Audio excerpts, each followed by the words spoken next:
Thanks for tuning in. Join me today as I take you through the restoration and testing of my Nakamichi Dragon cassette deck, one of the finest cassette decks ever produced. If you enjoy vintage audio equipment, you've come to the right spot. Please subscribe and hit that notification bell, as well as giving me a big thumbs up if you like this video, and share it with others. There is a risk of serious injury or death from electrical shock working on this equipment. If you're not comfortable with working on the equipment, please do not take the cover off and consult a professional. First, I'd like to talk to you a little bit about the Nakamichi Dragon. There's three things about the Dragon that I think are unique. The first thing is it was manufactured for 11 years, from 1982 to 1993. That's quite a run for electronics. That's quite a run for any product, 11 years. And second of all, this unit in 1982 cost $2,500. Wow. I know I couldn't afford one. I did the inflation calculator on that to see what's $2,500 in 82. What's that work out with inflation in 2020? $6,683.19. I mean, $2,500 is even a lot today. You know, it's amazing how expensive these decks were. And lastly is a feature it has, which is the Nakamichi Auto Azimuth Correction System. And it pretty much is a system that will play back any tape optimally. All decks are a little bit different, all cassettes are a little bit different, and usually a cassette that's been recorded will play back the best in a deck it was recorded on, where this unit here is probably the best cassette deck ever to play back multiple cassettes. Doesn't matter if it was pre-recorded, recorded on another unit, or what have you. It's really a tremendous playback performer. So that's a very unique feature. It did not have automatic recording bias, which some decks did have back then. You'd put a cassette in, it'd do a quick test, and set itself up automatically for you. The Dragon didn't do that. You had to do it manually for record, but for playback, it was all automatic. I just wanted to go through a few things about the Dragon before I got into the restoration of it. In this video, I'm going to show extensive use of my Sound Technology ST-1510A, which is a tape deck analyzer that was state-of-the-art back in the 1980s, and it does a great job of testing all those specifications on the back of your manual. This video shows the repair and restoration of a Nakamichi Dragon cassette deck. This deck's in pretty good cosmetic shape, if not perfect. There's a few nicks on it, but it's not in bad shape. All the buttons are there, and it really doesn't look too bad. Like any equipment I receive, I take a look at it first before powering it up. In this case, I've taken the top cover off just to take a look. It's just a good idea, just in case there's something you can see that, you know, would prevent you from powering up. In this case, it looked fine. First thing you do with any tape deck, doesn't matter if it's a Nakamichi Dragon or an open reel deck or any type of a tape deck, you clean the tape path first. Many times they haven't been cleaned for years, and you need to do that first before you do anything else. I've powered up the Nakamichi Dragon, and I'll do some basic testing just to see what's working and what isn't working before I start to work on the unit. In this case, I just did some basic play, record, fast forward, reverse. Seemed to respond well. So what I'm going to be doing in this deck, like so many tape decks, they need new belts along with an idler tire in this unit. So I've removed the faceplate to start to disassemble it. As I said, almost all tape decks have not had the belts replaced. So this Nakamichi Dragon, it's you know, 30, 35 years old. Like any old rubber, it's time for it to be replaced. I'll have to get the transport out to change the belts in the idler tire. There's a number of tie wraps to cut, along with cables and screws to remove, just like in any cassette deck. You need to loosen some of the circuit boards from the bottom so that you can remove the transport. I've gotten the transport out of the chassis, and in this unit's case, you're able to sit the transport still attached to the unit on its side. You know, the chassis on its side, and I have the transport sitting out on the table. Like any cassette deck, there's a lot of small parts, so be aware when you start to take the transport apart. There are many small parts, and if you're not familiar with these, you don't even know they have small parts. There's very small washers. Some of them are nylon colored. You don't even know that you've lost one when you have. They're very important. Each of those little pieces are actually important in a cassette deck for it to operate properly. But if you work in an area where if something does fall, you can find it. So if you've got it out on the test bench and all of a sudden you undo something and you hear something tingle down through it and you end up finding something, you've at least got a chance to get it back together correctly. Because if you, as I said, if you lose any of these small parts, there's a very good chance the Nakamichi Dragon's not going to work properly if you don't put them back in. I've got the Dragon's transport laying on its face, and I can start to remove the assemblies. Once again, I keep talking about parts, but it's very important. When you start to remove screws out of this unit, you're going to see some aren't the same length. Again, if you work on these all the time, it's not a big deal. You can put them on the table or throw them in a cup, but if all of a sudden you start pulling stuff off here, then you realize, holy smokes, where do these go? Why is this one a little longer or shorter than the other screw? And again, it's important to get it back together correctly. So go slow and make sure you know what you're taking apart. I'm going to have to remove some clips so I can get deeper into the transport and get that idler tire replaced. So you just keep working your way in is what it amounts to. You just keep working your way into where you've got to go. So I'm getting closer to completion just by getting this thing apart to this point. So now I can replace the idler tire.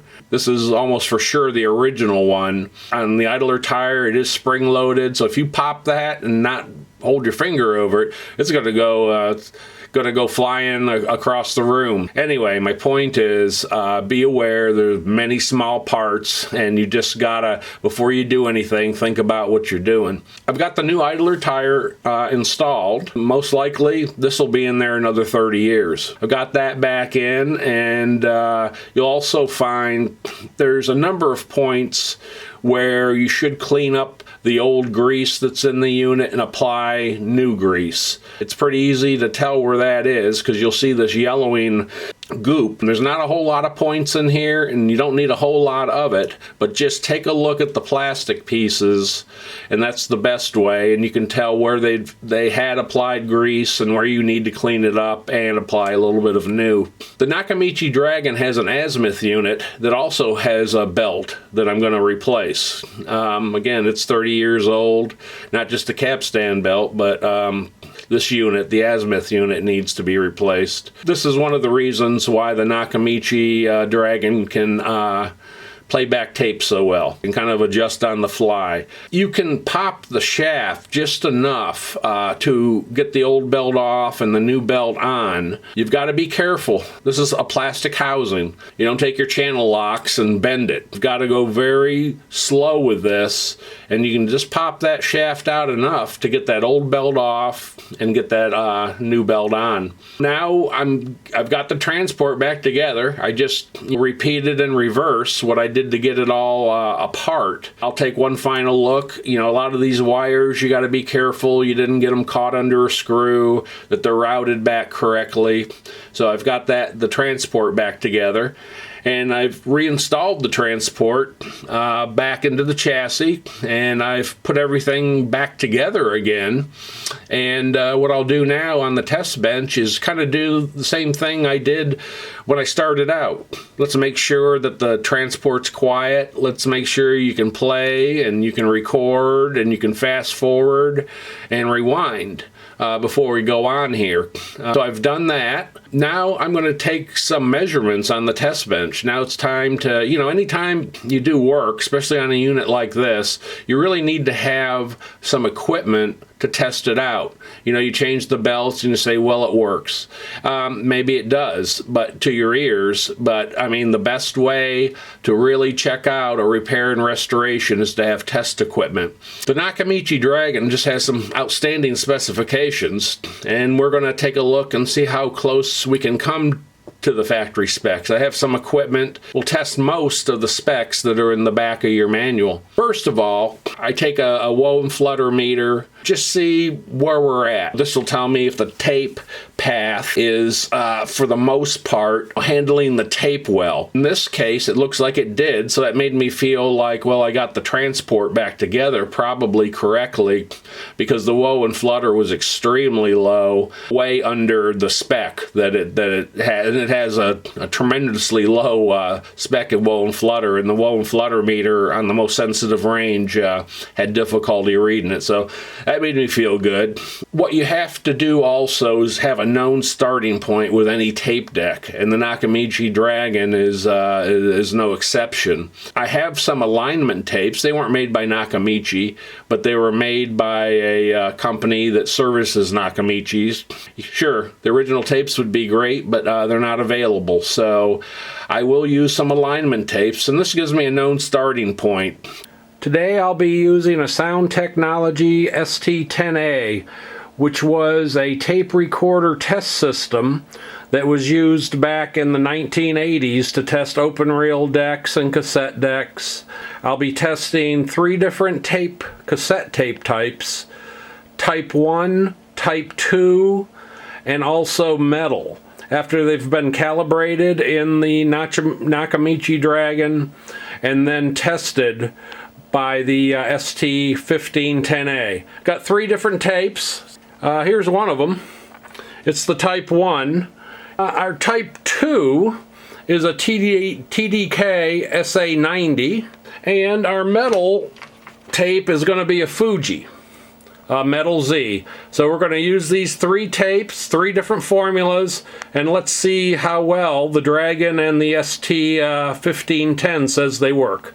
Okay, first of all, I'm going to calibrate all 3 of the tapes, the Type 1, the Type 2, and the metal tape in the Nakamichi Dragon. So I'll start with the Type 1. I'm going to stick the Type 1 in the Dragon. I need to... This is let's see, what are we on? Alright, I need to push the EX button on the Dragon. I need to change the EQ to 120. I need to turn the Dolby off. And I think we got everything ready to calibrate. So I will... let's put it into pause record. All right, and the Dragon's turned its little arrow to red, and I think we're ready to go. And I can push the level here, the 400 hertz. So I'm going to do that. So I think we're good. Okay. And we got to do a little bit of adjust. You see this other light right below the level next to the EX is lit, so that's telling me which knobs to turn. So it looks like our left channel here is show that, yeah, a little high. That's not too bad. And our right channel, that's a little better. And our right channel, a little low. Well, there, yeah. Okay. That's probably pretty good. Alright, it's good enough anyway. So, now we'll push the 15 kilohertz bias button, which is right up here, across from the 400. Okay. I'm going to push the bias, 15 kilohertz. And now you can see the lights on these little controls below that are lit. So we go back over here and we can see we're a little high. So I'm going to play with the left one. I'm moving it down kind of slow here. And we're trying to get it to that calibrate. If you can see that. See that CAL? That's just about right for the left channel. But now we'll do the right. That's close. That's better. Well, wait a minute. There. Okay, that's good. Now we can hit this reset button up here, and this will calibrate the deck the best it can for this particular tape. So I'm going to hit reset. The Dragon automatically goes back and rewinds the tape, and that one ought to be ready to go. So we'll go to the next one. Okay, next we've got a TDK SA90, which is a Type 2 cassette. So we'll put that in the Dragon and do the same calibration that we did on the Sony Type 1 cassette. So here we go.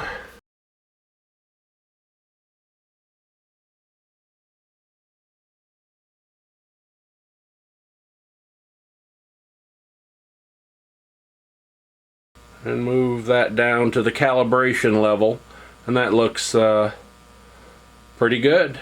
So we'll hit the reset here and then go to the next tape. Let's see. Yep. Okay, for our metal tape we're going to use a Fuji. I'm going to go ahead and put that in the Dragon so it can calibrate it.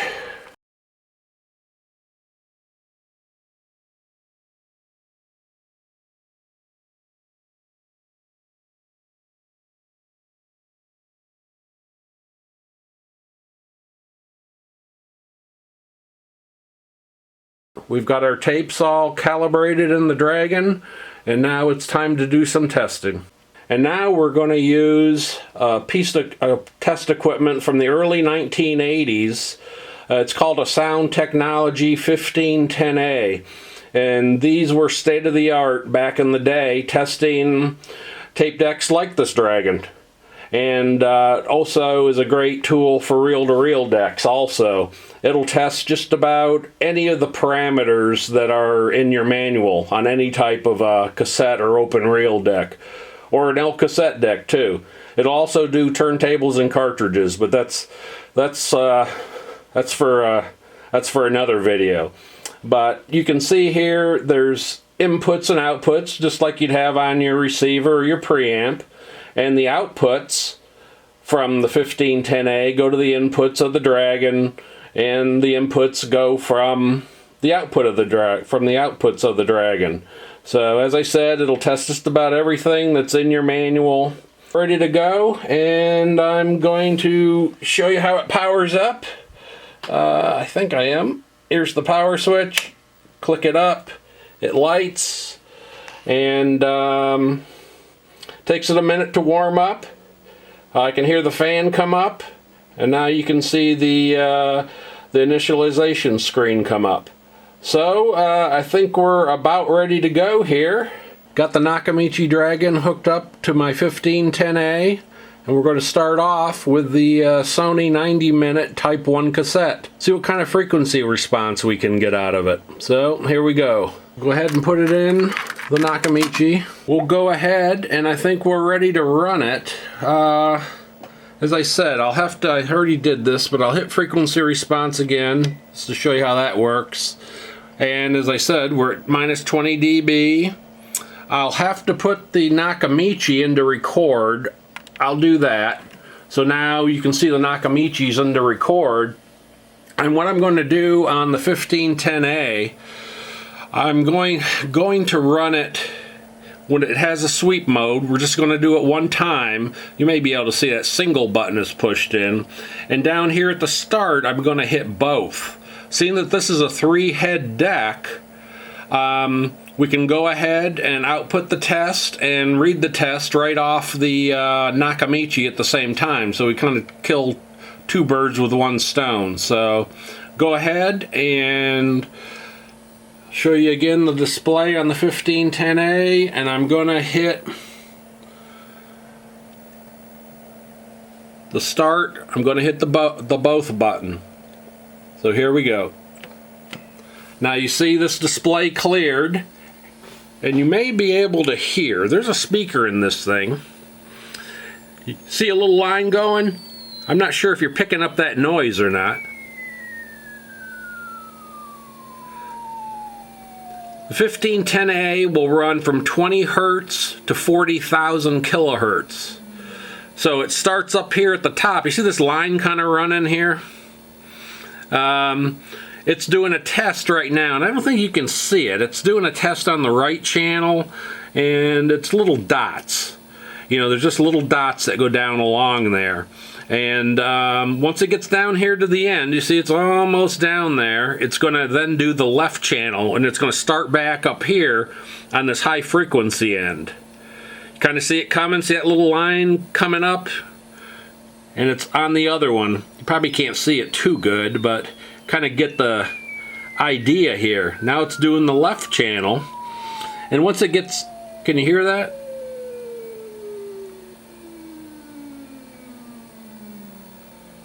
You can hear the frequencies going down. Now way up here at 40,000 hertz, and down here where it is now, you know, probably it's around 30 hertz, much more difficult to hear. And as I said, the speaker in this isn't a high fidelity speaker. So we're getting down here to the end, and you kind of see it running along there, and then it's done. It just reset. So I'm going to go up here, and I'll turn off the record mode here on the Nakamichi, and then we can go back down here and see what we've got. So this again is a Sony Type 1 tape. You can see too down here in the right corner there's a 1 kilohertz. I'll show you with the cursor. Let's see, I can get my hand down here. See there's something called cursor position. You can see there's a line here kind of in the middle. Let's see if I can just move it down. See it moving? Well, as I move this, see the frequencies?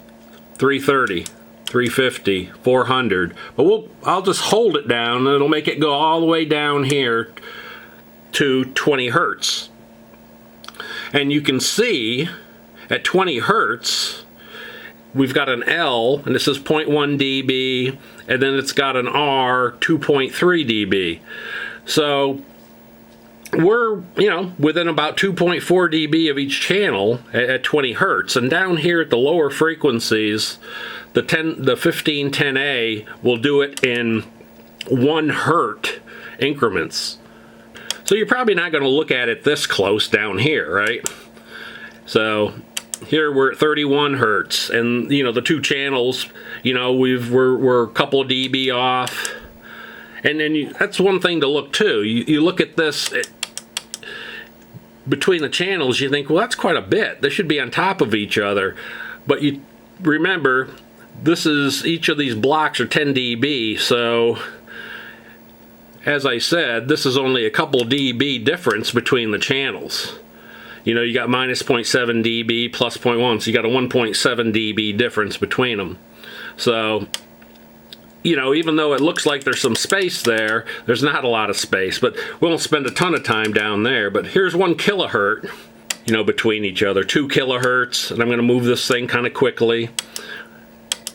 7.3 kilohertz, 8.3 kilohertz, again, very, very close, right? 10 kilohertz. You know, minus 0.8, plus 0.4 for the right, you know, so you're like 1.2 dB. You could be down, you could be a little low, a little high, so it's really minus 0.8, right, you math wizards, and plus 0.4, right, so there's really a 1.2 dB difference between them. So we're at 10 kilohertz, and still damn flat, right? Here's 13 kilohertz. Now here, we're both down 1 dB and 0.4 dB, so it's the difference between them, right? So we're really 1.4 dB between channels. And all the way out to 15.5, we're still you know, pretty darn good. You know, we're getting a little bit further down, right? 1.5 dB compared to 2.8, but again, a 1.3 dB difference, and that's still pretty darn good, I think, for a Type 1 tape. And 16.5. Now we're 3 dB down, right? On the left channel. And here's 3.5, even at 17. You know, so the point is here, you're still, if you were recording music on this, nah, you're probably not going to hear any difference here. Even way out to 17.5.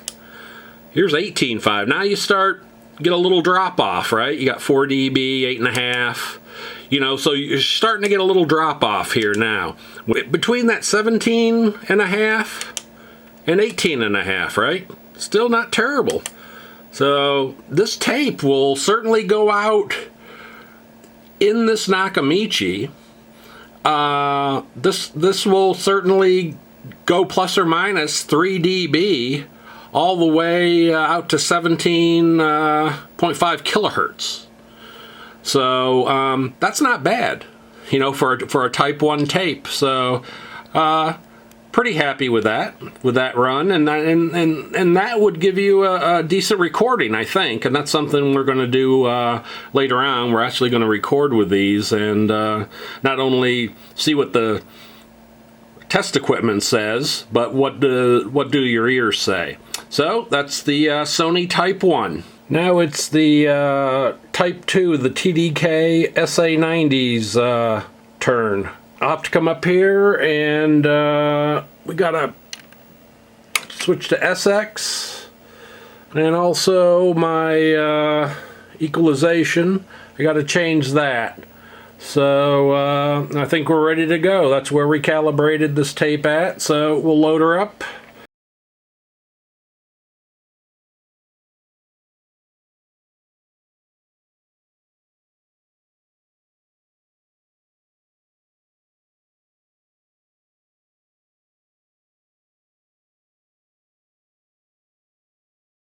So this Type 2 certainly has a little bit more extended high frequency response, right? A little bit. I mean, not a ton. The Type 1 actually came out here, as you recall, 17.5. We figured what? Between 17.5 and 18.5 she was done. This one, you know, she's still pretty strong there. There's the TDK Type 2 cassette test. Okay, now it's the Fuji metal tape's turn. Test it with the Dragon and the ST-1510A and see how it does. Put her in the Dragon, single sweep mode, and I think we're ready to go. Just hit the both button here.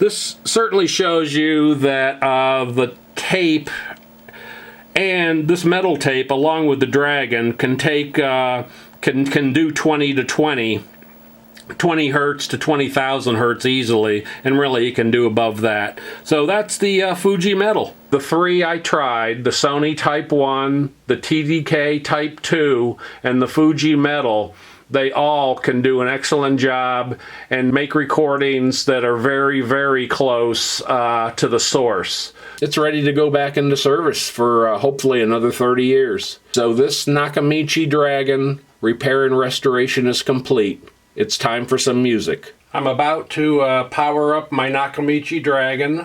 This is the Dragon that you saw in the previous video. Alright, I've got my Nakamichi Dragon powered up.